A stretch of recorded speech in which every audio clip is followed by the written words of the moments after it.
A university professor started off his class by picking out of his back pocket a £20 note. And in this lecture hall of about 200 people, he asked, how many of you would like this note? Naturally, all 200 hands went up. He said, interesting. He then said, before I let you have it, let me ask you this question. He took the note and folded it in half twice. And then he said, how many of you want this note? Still, 200 hands went up. Now he said, let me try something else. He took the note and he crumpled it. He said, how many of you want this note now? Still, 200 hands went up. Finally, he chucked the note on the floor. He screwed it with his shoe and crumpled it even more, picked it back up, now with dirt, and said, how many of you want this note? All 200 hands were still up. He said, today you've learnt an important lesson. No matter how much I crumpled that note, how much I scrunched it up, how many times it was trodden on, you still wanted it because it was still worth £20. In the same way that that £20 note held its value, so do you. No matter how many times life will tread on you, life will crumple you, life will scrunch you, and life will squeeze you, you will always keep your value, that spark within us all of bliss, knowledge, and eternity that exists. That spark will never be taken away. Our value is not created by the price of our clothes or our bank balance or the job title that we have. See, we should be building life and not just building our CVs. In the middle of 2009, he was the software engineer that no one wanted to hire. He had 12 years of experience at Yahoo, but he was rejected by Facebook and then rejected by Twitter. He'd been to a great university. He had a great CV.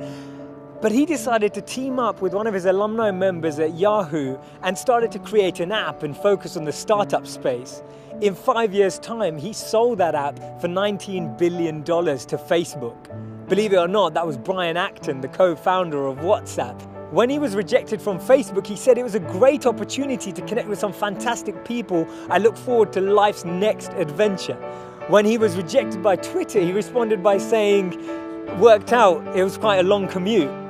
It's so interesting to see that someone rejected from two of the top internet companies actually responded with humor and actually responded with positivity. This lady was diagnosed with clinical depression. Her marriage had failed and she was jobless with a dependent child. She was on a 4-hour delayed train journey from Manchester to London when she came up with this idea, and she started to write this book about this wizard. And as she started writing, she then finished her manuscript, took it to 12 publishers and was rejected by all 12. Believe it or not, that's J.K. Rowling. This man watched his first company crumble. He was a Harvard University dropout and his first company's demo didn't even work. He went on to build Microsoft. His name's Bill Gates. Therefore, failure is just a sign that we need to widen our scope. We need to be ready and build ourselves up for the next level. Actually, what we end up achieving is far greater than what we'd envisioned for ourselves. And this divine plan, this orchestration can't be happening without this intervention that occurs, because if we had it our way, we'd just settle, we'd just accept what we thought was our goal, what we thought we were chasing.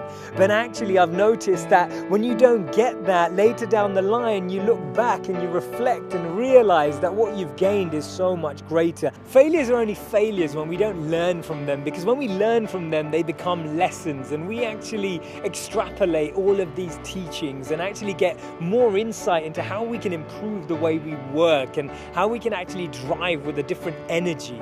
The challenge we have is that we only talk about people's failures when they succeed, and that's why they become this taboo, or we feel like their failures never happened. We need to share these stories earlier. We need to bring out these stories and experiences on the journey so that people who are on the journey can actually follow in those footsteps. And that's why Steve Jobs said you can't connect the dots moving forward. You only can when you're looking backwards.